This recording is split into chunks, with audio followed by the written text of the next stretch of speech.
Assalamualaikum, selamat petang semua. Hari ini Mami daripada Dapur Frumas nak masak biryani kosong.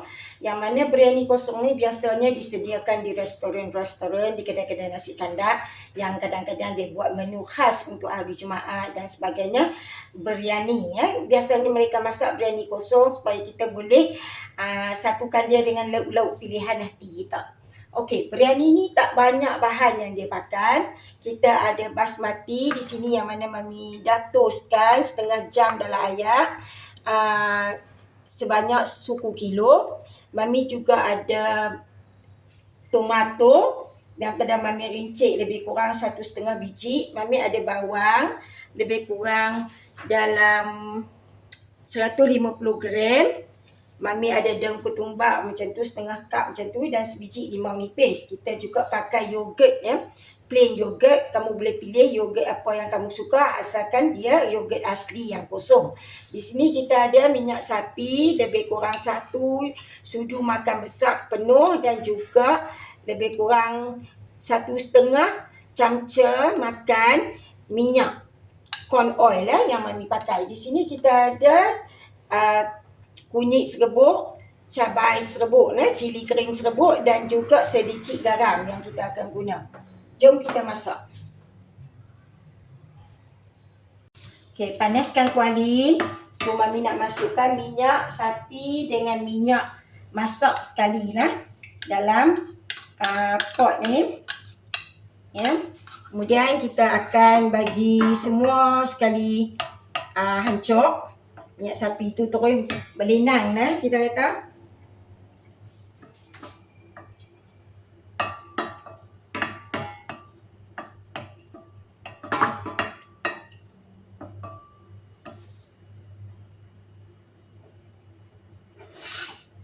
Kita akan masuk dulu bawang untuk melayukan dia.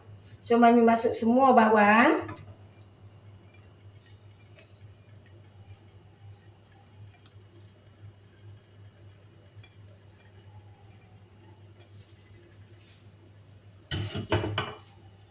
Kita layukan dulu bawang Tadi Mami terlupa nak tunjuk, kita masuk halia dan bawang putih juga dalam nasi Terlupa nak bilang tadi yang kita kena masukkan halia dan bawang putih. So lah kita bagi layu dulu bawang yang kita potong half circle tu semuanya. Okey, bawang pun dah layu dah. Tak lagi bila kita masuk tomato apa semua lagi dia akan lembut So Mami nak masuk halia dulu, pematikan bau halia bawang putih tu. Mami masuk lebih kurang 1,5 sudu makan saja. Halia bawang putih dan kita kacau bagi sebati.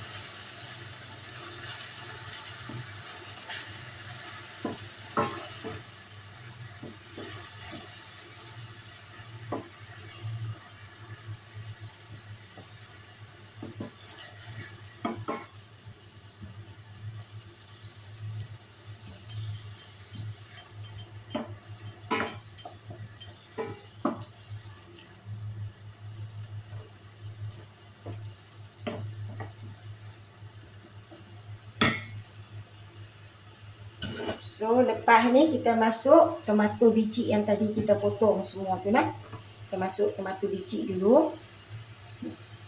Nanti baru kita masuk daun ketumbar apa semua set lagi.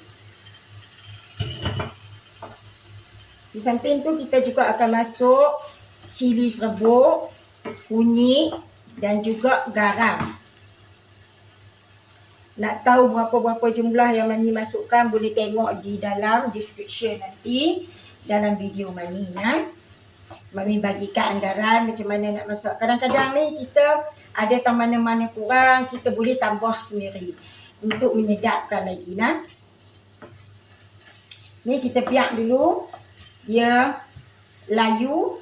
Lepas tu kita akan masukkan daun ketumbar, daun pudina apa. Dan kita akan masukkan air lagi dalamnya. Kita boleh sambil-sambil tu cuba pecah-pecahkan dia supaya dia lebih serata.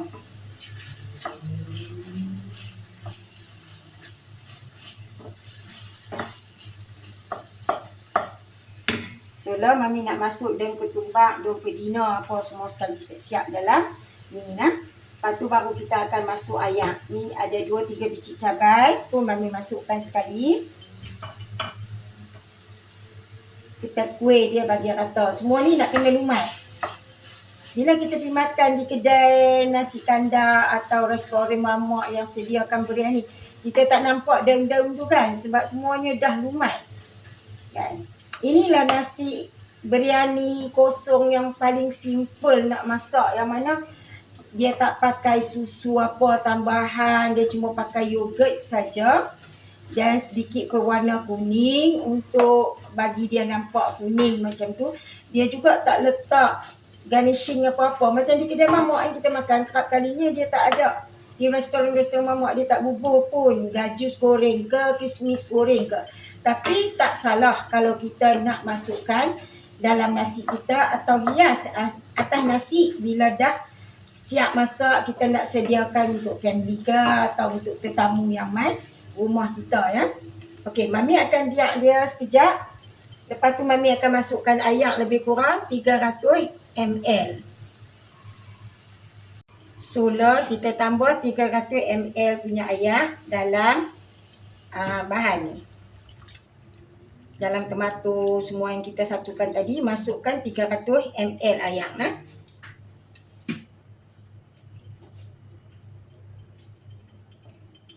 Orang zaman sekarang ni kadang-kadang dia masak, dia suka nak masuk chicken cube ke apa sikit tu, suka hatilah. Kalau tak nak masuk, tak payah masuk. Sebab biasanya kalau di negara-negara macam India apa, dia orang agak kurang pakai benda-benda macam tu ya. Dia lebih kepada bahan asli saja. Kita diam dia mendidih sekejap. Lepas tu kita akan masuk yogurt dan juga asam limau. Okey, mami nak masuk setengah asam limau punya ayak dalam dalam kuah yang kita nak masak nasi ni nah. Okey, mami masukkan dia dan mami masukkan juga 1 sudu makan yogurt dalam kuah nasi tu.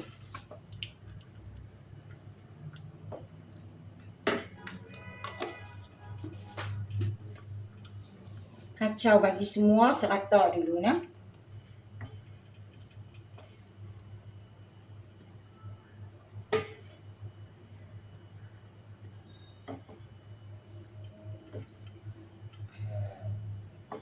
Dalam resepi ni memang tak ada pakai ayak ros atau ayak mawar dan sebagainya. Tapi kalau kita nak pakai, boleh kita letak sikit esen rose ya. Tak kira lah apa brand kita suka, kita masukkan dalam 1 cup cap dia tu. Kita masukkan 1 cap dia tu pun dah cukup untuk mewangikan kan. Tapi di dalam rebusan tu ada 4 sekawai yang telah mami sediakan dan juga bay leaf. Kita tak ada daun pandan, tak payah bubur daun pandan. Tak semua negeri ada daun pandan ya. Di South India mungkin ada daun pandan, tapi di Pakistan apa tak ada daun pandan. Dia orang ada sejenis lagi yang dia panggil macam daun pandan, tapi dia tak guna daun tu sebab daun tu berduri. Dia cuma pakai bunga tu untuk ekstrak dapat wangi yang dia orang guna dalam masakan depa. Okey, so kita kacau dulu bagi rata dan kita akan rebus naik beras kita.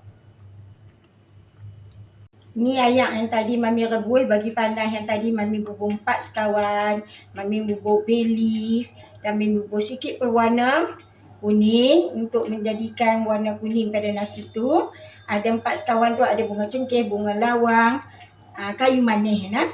So lah ni kita bagi dia 3 suku masak dan kita akan masukkan ke dalam kuah nasi yang telah kita sediakan. Di dalam ni kalau kita nak bubur sikit esen rose boleh, ayak mawar boleh untuk mewangikan beras tu. Kita tunggu sekejap, kacau, jangan bagi dia hancur lah. Sekejap lagi kita masukkan ke dalam kuah yang telah kita sediakan. Okey, beras kita pun dah kembang. So mami tak nak sampai dia kembang terus sampai dia dah katakan masak lah. So kita akan tutup api dan kita akan cedok beras ni asing keluar daripada ayak dia. Okey, ni beras yang telah Mami sejat. Mami akan masukkan ke dalam kuah yang tengah mendidih ni nak. Kita kecilkan api, tak mau bagi hanyut sekali lagi, tapi kuah tu dah kita panaskan. So sekarang jom kita masukkan beras tu ke dalam kuah nasi yang telah kita siapkan ya. Masukkan sikit-sikit ya.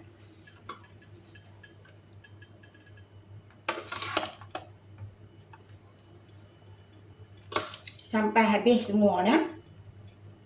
Kalau kita nak masak dalam rice cooker pun boleh juga. Kalau tak, kita masak macam ni nah. Lagi satu Mami nak bilang, tak semua negeri pakai rice cooker. Macam kita di sini, rice cooker tu memang satu kewajipan kita lah.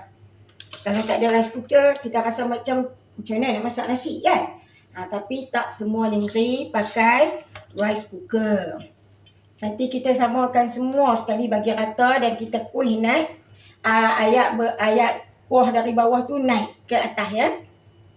Okey, semua dah serata dah dalam pan ni. So Mami nak tutup dia bagi dia naik wap dan dia masak. Kita tutup dulu beras yang kita tadi masuk tu supaya dia masak. Api jangan terlalu besar, kita takut hanyut di bawah. Kita biar dalam 15 minit. 8 minit kita cek dulu. Kita kuih naik beras dari bawah naik ke atas balik. Lepas tu kita biar lagi 20 minit untuk dia masak. Dan kita rest dia lebih kurang setengah jam. Lepas kita masak, tutup api. Bagi dia masak sepenuhnya elok dengan haba yang masih ada dalam beras tu nah. Okey, nasi kita pun dah masak cantik. Cuma Mami nak bagi tahu di sini, bila kita masak macam ni, kita akan jumpa bawang, kita akan jumpa tomato, kita akan jumpa cabai apa semua. Di restoran-restoran kemungkinan besar mereka dah blend dan tuangkan masuk dalam ayak nasi tu. Jadi supaya semuanya nampak beras saja, nampak nasi yang sedia masak. Tak nampak lagi sekala bawang, tomato, cabai apa semua nah. So, Mami kira kita boleh cuba ada rasa nasi dia macam kedai juga sebab warna pun lebih kurang sama, tak beza. Selamat mencuba nasi biryani kosong daripada Dapur Pulau Mas. Boleh komen kalau ada apa-apa nak tanya, insya-Allah Mami akan jawab. Dan subscribe serta like Dapur Mami Pulau Mas. Bye!